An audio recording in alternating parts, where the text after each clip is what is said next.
Elden Ring is the latest installment in the Soulsborne series, the one game out of the 7 that I actually played in full. It's the first one to be truly open world, allowing you to go wherever you want in any order, and although the game looks and plays almost impeccable, it's not without its faults. Of course, I'm not insane. For one, this is a series I am unfamiliar with, so there are definitely things here that I don't really understand. For that reason, I started a playthrough of Dark Souls 2, the most hated one of the community, to acquaint myself a little more. Oh, f*** off, I died. It was also the only one on sale, that's mostly why I picked it. For 2, as I stated previously, I am not insane. Many of these points are debatable and of my own opinion. It's a little annoying that I have to say this because people will take this video as if I'm stating facts and they'll blast me in the comment section for it. Please remember that this is an opinionated video and you are free to not enjoy it, but don't be rude. It's not nice and I'm not gonna read it if you are. Without further ado, welcome to the Lumpkin Show. This will be a short chapter because there's not really much to say other than the game is pretty. Although there is something that I haven't seen many people talk about, and is the contrast between life and death. You look around and all you see is life, lush grass, little animals running around the forest. But the actual people, if you could even call them that, wandering the world are mostly dead. Their flesh is falling off their bones, they zombie walk everywhere, and their skin is gray. Not only are their bodies broken, so is their spirit. They barely try to defend themselves, and sometimes not even that. I love this contrast in scenery, where nature is full of life, but its inhabitants are rotting. But yeah, the game is astonishingly beautiful and I love how it looks. It's been a very long time since I've been impressed with graphical fidelity. Most of the time, I don't really care. I care this time. Thank you, Elden Ring. I've had a friend once tell me that part of the reason why Dark Souls is so difficult is how obtuse the controls are. The most prominent example of this is your rolling, probably the most important part of your entire moveset. Rolling and sprinting are done with the same button. If you tap the button, you roll, and if you hold it, you sprint. You only roll after you release the button press as opposed to immediately after pressing it. That means that the timing for dodging attacks is always a little off, which means most of the games reward knowledge of the fight as opposed to quick reaction timings. Because of this, many people in the Souls community describe the boss fights as a dance, because in a way it is. A dance is something you practice the steps over and over with your partner until you fully memorize when to do which move, and in the case of Dark Souls, when to dodge, move, and attack. They're very deliberate, dynamic fights, and that's when Elden Ring starts to go south for me. Many of the boss fights in Elden Ring are erratic and unpredictable, starting with the first one. This guy will fuck you up. Margit has this issue where he'll perform a combo and then be open for a moment. In every sense of the word, he looks and feels like he's open. That's a bait. Margit openings are often traps that you need to avoid. They're not real openings, they're there solely to catch you off guard. It's also not guaranteed that he'll do it, which is even worse because now his moveset is inconsistent. The move is a punish for your punishment. You are being punished for doing what you've been taught all these years. Even if you haven't played any of the Dark Souls games, you're led to believe that when there's an opening, you're supposed to attack. It harkens back to that dance I mentioned previously, because for every move a boss does, more often than not, you have a response. In the case of Margit and many of the Elden Ring boss fights, you have no response. So how do you fight him? You don't. You keep your distance and you sit. And you wait until he does that one move that is an actual real opening, poke him twice and move away again. Compare it to the early boss fights in Dark Souls 2 and well, this guy has 3 moves. They could have definitely made this guy a bit harder than that, but I would much rather fight this as my first boss than Margit. Especially because Dark Souls 2 has more of a difficulty ramp, where the game starts not so hard and slowly picks up the pace, while Elden Ring starts almost as if it expected you to have finished all 3 of the previous titles. Margit isn't the only boss that has both punishments. Godric does the same thing, except it's even more unfair because he has next to no wind up and it's an AoE. You can't look me in the eye and tell me this move is fair. It's not. This is free damage you're gonna take for staying near the boss for more than 5 seconds. You might argue that it's not that bad, these moves deal very little damage anyway, but the fundamental part of the point is that it breaks the flow of the fight. If you're playing perfectly, dodging and attacking to your heart's content, and out of nowhere you get suddenly staggered by a lightning fast move with barely any warning, that flow that you're in is immediately broken. And for what? There's no real reason this move is in this fight at all. It's there solely to break you off him if you're you're dealing too much damage at once. It almost feels to me that they added this move to the fight because he would have been too easy if he didn't have an undodgeable punishment. That's not to say these bosses are impossible, they're not, they're very doable and you can skill through all of them. The point isn't that they're doable, the point is that they're not fair, and this is a problem that plagues almost every fight in the game. I'd say the last fifth of the game. I don't want to say the last quarter of a game.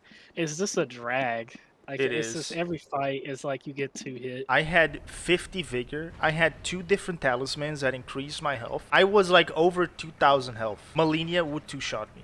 It's actually insane. One might argue that Elden Ring can get away with that because of its open world. If a boss is giving you too much trouble, you can say fuck it and go do something else for a while. But it does put into question how much more powerful do you need to be to fight some of these guys. Unlike previous titles, or title I guess, boss fights aren't walls you need to climb. So many of them are skippable, they feel more like isolated challenges. Because I can just skip it, I find it really hard to care. Whenever I'm faced with a wall, I can just walk around it instead of climbing it, pick up a sledgehammer from the next area and obliterate the wall behind me. This is less of a problem with Elden Ring and more of a problem with open world games in general, which is why I believe Elden Ring would benefit from not being so massive or open world at all. Big isn't always better, and this is especially apparent for a game like this. Because the map is so gargantuan, it's extremely easy to become over leveled and over geared for any combat in the game, and it feels like a waste to have a combat be this fleshed out. Why bother learning my moveset when I can just over level to hell and back and destroy the challenge of the game? If a boss fight is gonna give me this much of a hard time, I do not give a shit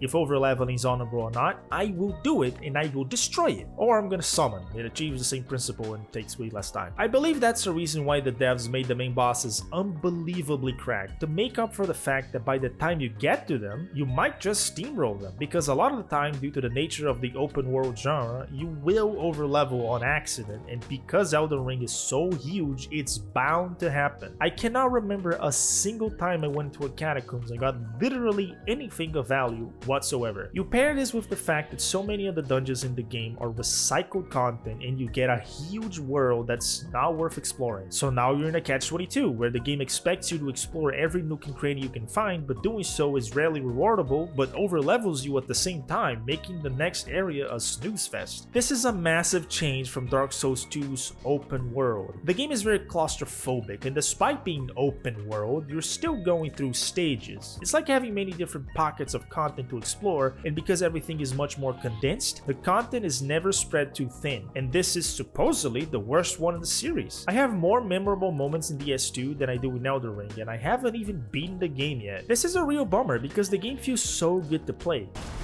Controls are tighter than the previous titles.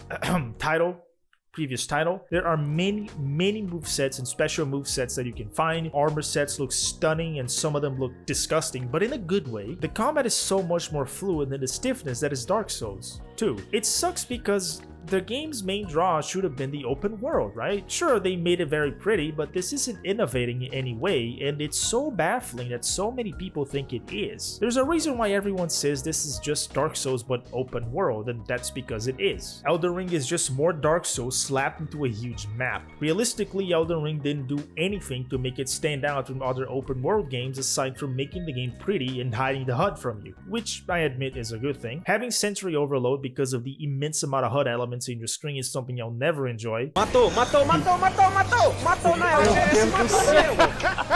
Graças a Deus! But that isn't enough for me to excuse the lack of variety in the game. This feels like Starbound in a way, where yes, there are many different biomes and different locations to explore and see, but at their core, they're the same. Now obviously this is a bit of an exaggerated comparison. Starbound is quite literally the same biomes just reskinned. It's also the worst game I've ever played. In Elden Ring you do have many unique locations to each biome in the game, but it's precisely because you have these unique places that the game should have been smaller. Because for every unique place in the game, there are 10 catacombs that are not unique and do not reward you with anything unique. The saving grace for me is that the game feels so good to play. Combat is tight and engaging, and if it weren't for the fact that the boss fights border on the unfair and some of them are actually just that, I could have excused everything else. Genuinely, it's that good. Unfortunately, what was supposed to be the main draw of the game ended up being very poorly executed.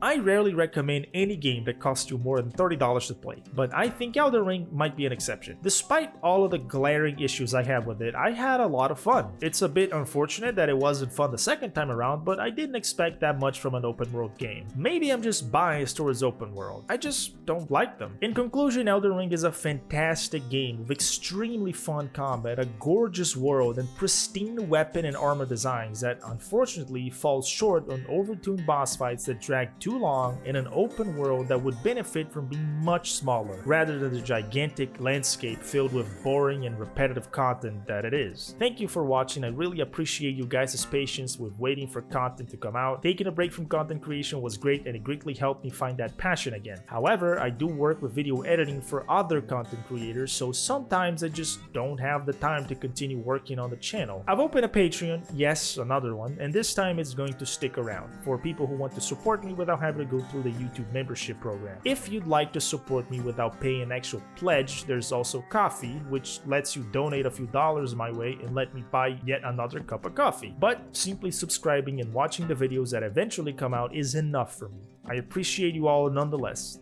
Thank you for watching and have a good one.